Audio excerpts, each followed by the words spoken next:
शक्तिनगर राज्य में आज बड़ी ही खुशी का माहौल था। महाराज जी शान सिंह के घर उनकी तीनों रानियों को एक साथ कई सालों बाद पुत्रियां हुई थीं।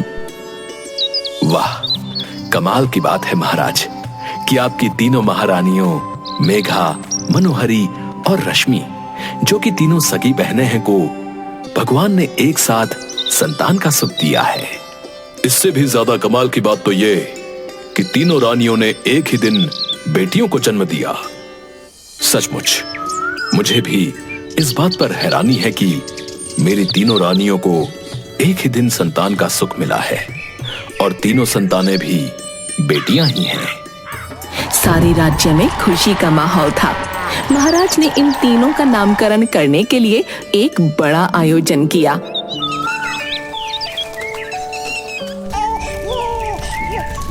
राज पुरोहित जी, इनकी कुंडली के अनुसार मेरी तीनों राजकुमारियों के नाम रखने की प्रक्रिया शुरू करें।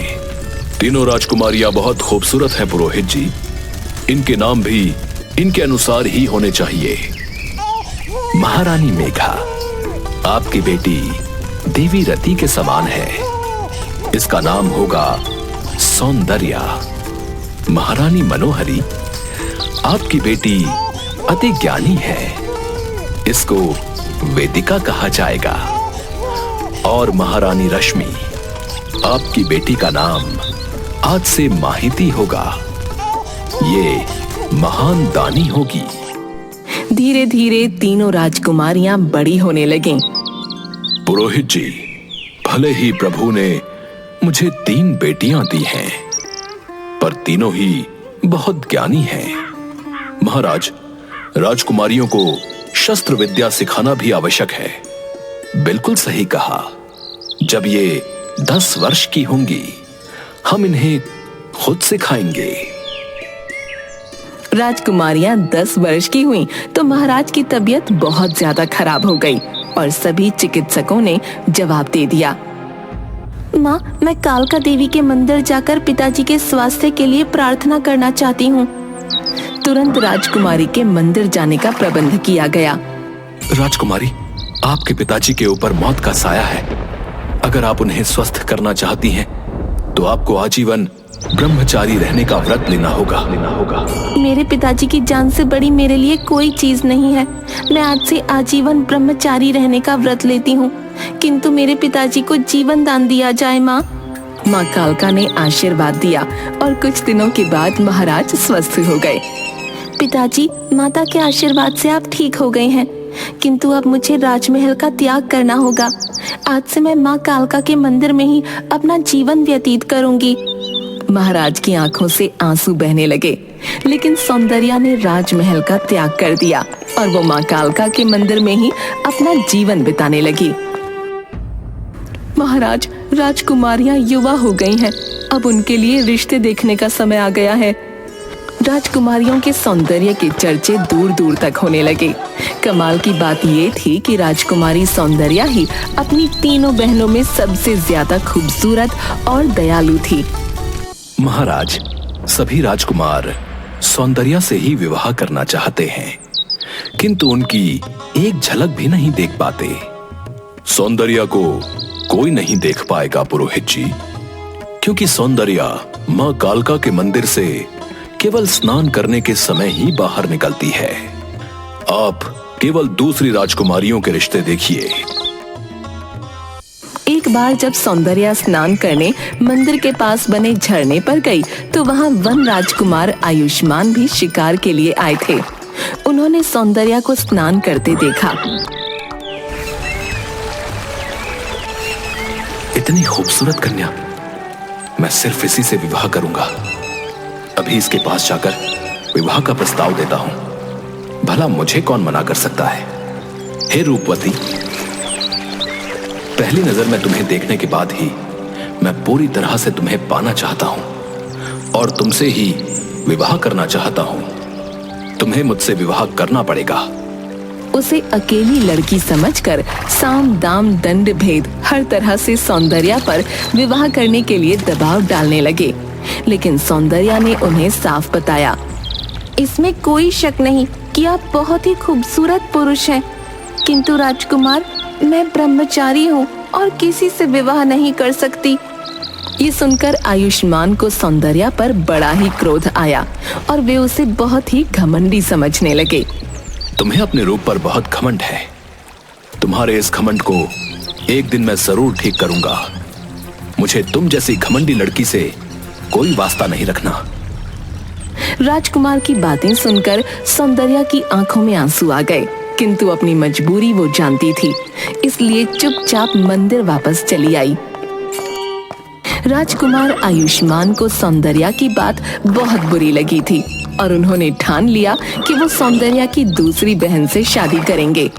उन्होंने शादी का प्रस्ताव वेदिका के लिए भिजवा दिया। वेदिका बहुत ज्ञानी होने के कारण एक जादूगरनी बन गई थी और माँ कालका के सामने तरह तरह के अनुष्ठान करने के लिए कालका मंदिर में जाया करती थी। बेटी वेदिका, तुम बहुत ज्ञानी हो। तुम्हारे लिए एक महाज्ञानी राजकुमार का प्रस्ताव आया है। राजकुमार आयुष्मान के प्रस्ताव के लिए क्या तुम राजी हो? हाँ पिताजी, आप जैसा चाहेंगे वैसा ही होगा। मुझे आपकी इच्छा पूर्ति करने में कोई भी परेशानी नहीं है। मैं कालका मंदिर में जाकर अनुष्ठान भी कर लेती हूँ और सौंदर्या दीदी को भी इस बात की सूचना देती हूँ। वेदिका अनुष्ठान करने के लिए कालका मंदिर गई और वहाँ पर सौंदर्या को देखकर बोली, सौंदर्या, मेरा विवाह वनदेव के बेटे आयुष्मान के साथ तय हो गया है और जल्दी ही आयुष्मान कालका माँ के मंदिर में पूजा के लिए आने वाला है। वेदिका की बात सुनकर सौंदर्या ने उसे उस घटना के बारे में बताने की कोशिश की, लेकिन वो वेदिका को दुखी नहीं करना चाहती थी, इसलिए वो बिना कुछ बोले चुपचाप पूजा में लग गई।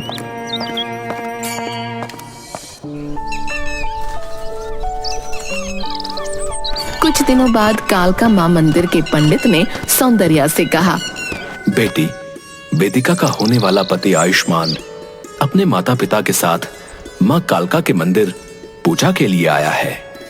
पूजा करवाने में मेरी सहायता करो। पूजा के दौरान ही आयुष्मान की नजर सौंदर्या पर पड़ी। उसे देखते ही वो फिर उससे विवाह करने के लिए अपने माता पिता पर जोर डालने लगा। एक दासी ने इस बात की खबर वेदिका को दे दी। वेदिका को सौंदर्या से जलन होने लगी और उसने सौंदर्या को वहां से चले जाने को कहा। वो बोली, सौंदर्या, अगर तुम सचमुच ब्रह्मचर्य ले चुकी हो और तुम्हें विवाह जैसे संबंध से कोई मतलब नहीं, तो तुम यहाँ से हमेशा के लिए चली जाओ, क्योंकि मैं राजकुमार से प्यार करती हूँ और उससे विवाह करना चाहती हूँ। सौंदर्या बिना कुछ बोले चुपचाप मंदिर से चली गई और राज्य के बाहर बनी एक गुफा में शांति से अपना जीवन बिताने लगी। लेकिन उसकी सुंदरता से प्रभावित आयुष्मान ने उसका पता लगा लिया। तुम क्या समझती हो? इस गुफा में छुपकर तुम मुझसे बच सकती हो? मैं तुमसे प्रेम करता हूं। तुम मेरी हो। दुनिया की कोई शक्ति तुम्हें मुझसे छीन नहीं सकती। राजकुमार, तुम्हारा विवाह मेरी बहन के साथ तय हुआ है।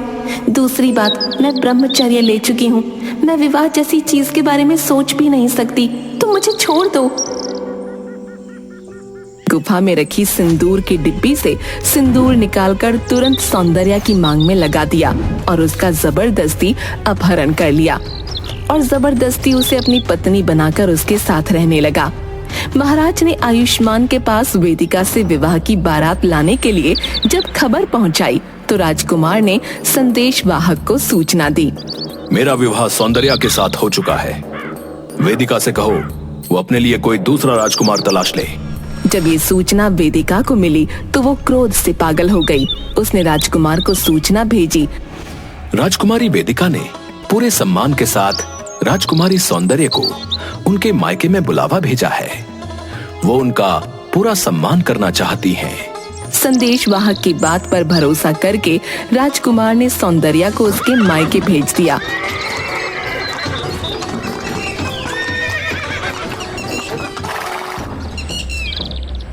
क्रोध और जलन से वेदिका ने अपनी जादुई शक्तियों से सौंदर्या को एक भयानक चुड़ैल में बदल दिया। बहन वेदिका, ये क्या हो रहा है? मेरा पूरा शरीर जल रहा है। देखो ना, ये मुझे क्या हो रहा है? दासी जाओ, एक शीशा लेकर आओ। मेरी बहन सौंदर्या बहुत खूबसूरत है, उसे जरा अपना रूप तो देख लेने दो। दासी शीशा लेकर आती है, जिसमें अपने आप को देखकर सौंदर्या रोते हुए कहती है, मेरा सारा शरीर एक बड़े मगरमच्छ के समान हो गया। इस पर बड़े बड़े कांटे लगे हैं। मेरा चेहरा भयानक डायन की तरह। मेरे खूबसूरत लंबे बालों की जगह सैकड़ों सांप फुंकार मार रहे हैं। लेकिन जलन की मारी वेदिका को इस पर भी संतोष न हुआ।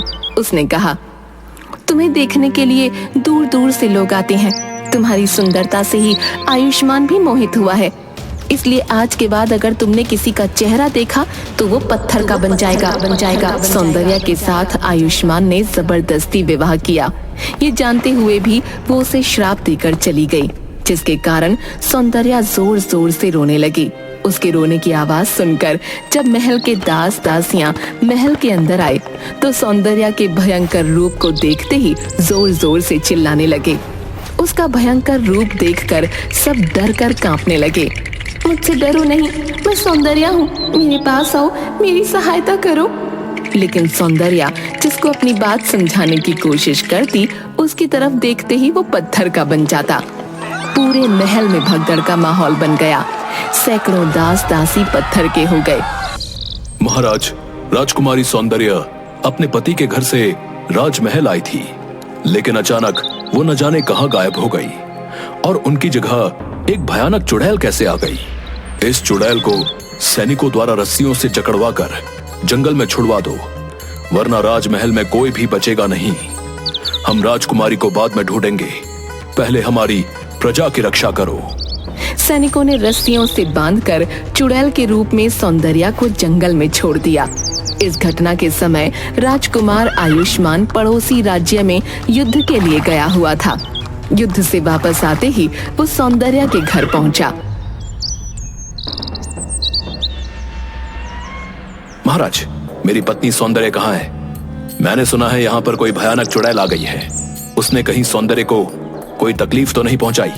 उसने देखा कि महल में सैकड़ों दास दासियां पत्थर के बन गए हैं। उसने लोगों से इसके बारे में पूछा तो सेनापति ने बताया, एक भयंकर जानवर महारानी के महल में आ गया था, जिसका पूरा शरीर मगरमच्छ का, चेहरा डायन का और बाल जहरीले सांपों से बने हुए हैं, तथा ये जिसको देखता है वो पत्थर का बन जाता है। शायद उसी ने महारानी को खा लिया है। उस भयंकर जानवर को ढूंढने और सौंदर्या का पता लगाने राजकुमार सेना के साथ जंगल की तरफ गया। जिस समय वेदिका ने सौंदर्या को इतना भयानक श्राप दिया, उस समय सौंदर्या गर्भवती थी और राजकुमार आयुष्मान के बच्चे की माता बनने वाली थी। किंतु इस बात का पता किसी को भी न था। सौंदर्या की खोज में राजकुमार कुछ आगे बढ़ा कि उसे एक भयानक जानवर दिखाई दिया। महाराज देखिए, ये तो बड़ा ही अद्भुत जानवर है, जिसका पूरा शरीर कांटों से भरा हुआ है, मगरमच्छ के समान, और चेहरा भयानक चुड़ैल जैसा है। सर से बालों की जगह भयानक सांप लटके हुए हैं। इस भयानक जानवर के मुंह से बड़ी ही डरावनी और खूंखार आवाज निकल रही थी, जिसे सुनकर राजकुमार का घोड़ा डर गया और इतनी जोर से कूदा कि राजकुमार जमीन पर गिर गया। जमीन पर गिरते ही आयुष्मान की नजर उस भयानक चुड़ैल जैसे जानवर के पैरों पर पड़ी। ये पायल तो मेरी पत्नी सौंदर्या की है। मैंने खुद अपने हाथों से उसके पैरों में इसे पहनाया था। लगता है इसी जानवर ने मेरी पत्नी को खाया है। मैं इसे किसी तरह भी जीवित नहीं छोड़ूंगा। राजकुमार ने अपने तीरों से उस जानवर पर वार करना शुरू कर दिया, पर हैरानी की बात थी कि वो जानवर आयुष्मान की तरफ पीठ करके खड़ा हो गया।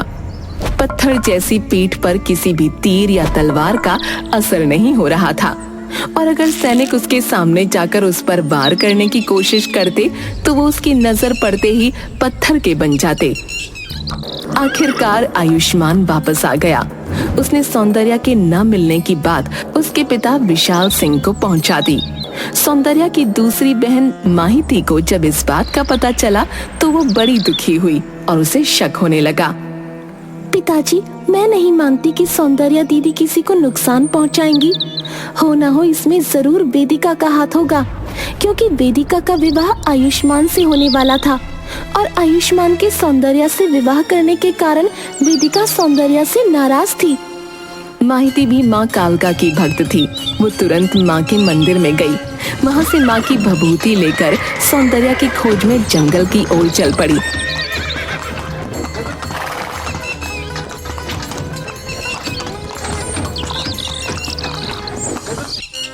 अरे, पेड़ के नीचे जो जीव सो रहा है वो तो बिल्कुल वैसा ही है जैसा राजकुमार आयुष्मान ने बताया था। जीव को पेड़ के नीचे सोता देख उसने तुरंत माँ कालका की भभूति उस पर डाल दी। भभूति पड़ते ही वो जीव सौंदर्या में बदल गया और सौंदर्या अपनी बहन को सामने देखकर उसके गले लगकर रोने लगी और उसे सारी घटना बताई। फिर बोली, प्यारी बहन माहिती, यहाँ से जल्दी चली जाओ क्योंकि भभूति का असर खत्म होने वाला है। यदि मेरी नजर तुम्हारे ऊपर पड़ी तो तुम भी पत्थर की बन जाओगी। मैं तुम्हें एक ही बात बताना चाहती हूँ कि मैं गर्भवती हूँ और आयुष्मान के बच्चे की माँ बनने वाली। मैं अपने बच्चे की रक्षा करना चाहती हूँ जो एक ही तरीके से हो सकती है।